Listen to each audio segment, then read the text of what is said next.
What's going on, guys? Xyresic here once again with an in-depth review of Kameshki. I'm going to be giving you guys my opinions, how I feel about Kameshki, and an overall review of the whole area and any other interesting things I find about it. Now, as you see here, I'm going to be parachuting in right away. And the way I see it, I think of it as a half and half kind of city. The southern half of Kameshki is more of a Novos type feel. It's got a lot of those small buildings with a couple 2 or 3 story buildings mixed in between. And the northern half is also just kind of similar to the small villages you might see around the upper northern part of the island of Erangel. Not really specific to any one area, but really just it's unique sort of type of almost culture almost. So the interesting thing here is I'm not only just gonna like walk through the city, but I'm also gonna like try and loot and see how viable it is as a landing spot. Now, as you saw when I was walking around, or when I was zooming around, sorry, at the beginning, looking around, I didn't see a single other enemy. So if you come here, your risk of being attacked at first is pretty low. Now, I'm going to run along the main road here, and as you can see, it's really got that Novo type feel. It's got the small buildings on one side, it's got a couple of the taller buildings on the other side, and it's just got almost nothing else surrounding it. Now, as we head up this main road, we'll notice that up into our straight and to the left, there will be a buggy there.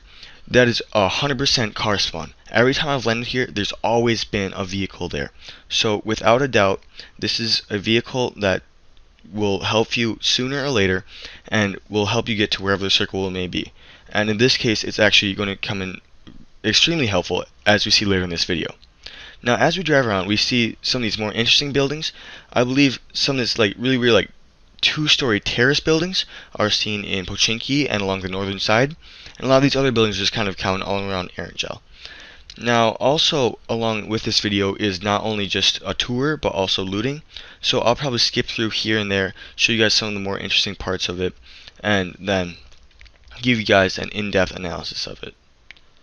So now, as you've seen here, the first weapon that I've been able to get is the crossbow. Now, not exactly the best weapon, however, although it did get a nerf, or a buff in the latest update, it is still like not a great weapon for clearing houses or anything, but it is the first actual weapon we get other than a pistol, and should be good for temporary use, as considering we were the only person to land here. And here we have our first nice weapon. Here's the AKM, obviously a very, very good weapon. It's one of my personal favorites because it runs 7.62, what a lot of snipers actually run. So I'm going to switch out almost all of my crossbow ammo for 7.62 just to be fully prepared and have my personal favorite to run with me. This is going to come in helpful because it's, let's say we actually had contention here, it'd be a weapon that I can either spray and pray, or I can fight from behind and take single shots with.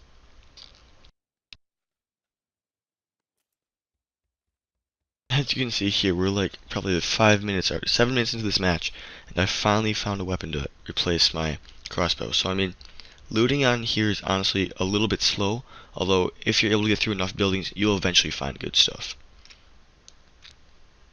Alright, now as you can see here, we're about 8 minutes into this match, and the blue circle has finally reached us. However, I have confidence in Kameshki. I've landed here a couple times before. I've gotten some pretty nice loot from it each time I've gotten here. I had confidence that I'd find something really nice. So I decided to stick around, especially for you guys, and show you just some of the greatest stuff you can get. So, one of the biggest things that I actually haven't touched yet, and I'm actually about to go check out, is the warehouse. Well, actually, later in the video, will be the warehouse. The warehouse is probably the biggest like high risk, high reward area of this entire city, as a lot of people are probably going to parachute in and go straight for the warehouse, knowing that it has good stuff, and I'll show you what there is in there later. But however, the luckiest find of this whole match, this Kar 98 right here, beautiful weapon, extremely like high powered, has 5 round chamber. I just love this weapon. I was able to swap out the Scar L for it, run everything with 7.62 ammunition, and so definitely the greatest find of all of this city. Alright, now we've reached the warehouse, and we're inside, and we realize, and this is what I found. I found an SKS, and I believe once we turn around the corner, we've got SKS, we've got boosters, and I believe around the corner there should be a level 2 helmet. I'm not sure if I found it in here or different. Yep, there's a level 2 helmet right there. So the warehouse definitely has some of the nicest stuff to offer out of the whole town. So if the plane were to, per se, to perhaps drop straight over top, the warehouse is probably one of the biggest go-to places that people will be heading towards, as well as maybe the 3-story building over on the southern side of the city.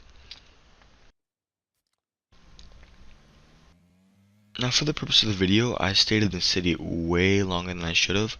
The first circle totally finished before I even got done looting, but I wanted to see if I could find the best stuff I could just for you guys, just for the video, and I also want to see if perhaps I could find a nice scope for my Car 98. So now I just kind of entered the south side.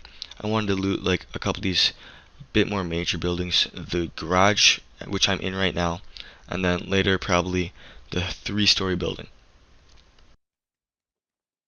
So the other thing I found in this other garage here, this is the first garage, the second garage, I found a nicer vest and a level 2 backpack. So honestly, it's just like any other garage, it's kind of like hit or miss, give or take. You kind of have to play your chances, but you always have like a reliable chance of finding at least something in the garage. So I'd recommend that as one of the spots to land on, because not everybody's going to land there, and they'll probably all go for the warehouse, and you should be able to pick something up and be able to at least defend yourself for a little bit. Alright, finally after about 12.5 minutes of looting, the real test kicks in. Can I make it all the way from Kameshki to the second circle after looting this place for 12.5 minutes and not even making it through the whole city? So another different note, this city would probably be the perfect size for duos. It's got enough loot that both of you guys can get good things, but let's say if you brought a squad there, you might not have enough to like spread the wealth and make sure everybody's got at least something to fight with. Alright, so finally we've hit the moment of truth. The blue circle's just in sight, and we have definitely enough health to make it back in. So as you can see here, it is definitely possible to drive all the way from point A to point B non-stop. However, there are a couple things you're definitely going to want to get if you're going to even attempt making this excursion. Number one is, if there are other people here, you're going to want to grab that car and leave earlier. Otherwise, you're going to definitely just be totally 100% screwed. Number two is plenty of med packs and boosters. The med packs and boosters saved my life 110% during this mission, and they're the things that got me here, and without them, I would not have made it. And number three would be a gas can, because you do not know how far you're going to have to drive. I had about probably a medium to long drive, but if you had a super long drive, like let's say the circle was over at Chajopol, you definitely have a lot harder mission. So finally we just have a final overview. After everything, I had a first aid kit, 18 bandages, 1 painkiller, 1 gas can, 1 smoke grenade, 1 stun grenade, and over 100 ammunition of 7.62, along with a level 2 backpack and a level 2 vest. And I'd say I was pretty well decked out for final fight. Along with there only being 25 left alive, I'd say I did pretty well. Now anyways guys, that's all for the video. I want to thank you so much for watching. If you want to, you can stick around for the rest of the video. This honestly ends kind of stupid. I thought I'd have a really good chance, but I ended up kind of just whiffing it. So I hope you enjoyed. I hope to see you guys next time. If you have any other ideas or recommendations or just things you want to see from me, let me know. Thanks for watching. Peace, guys.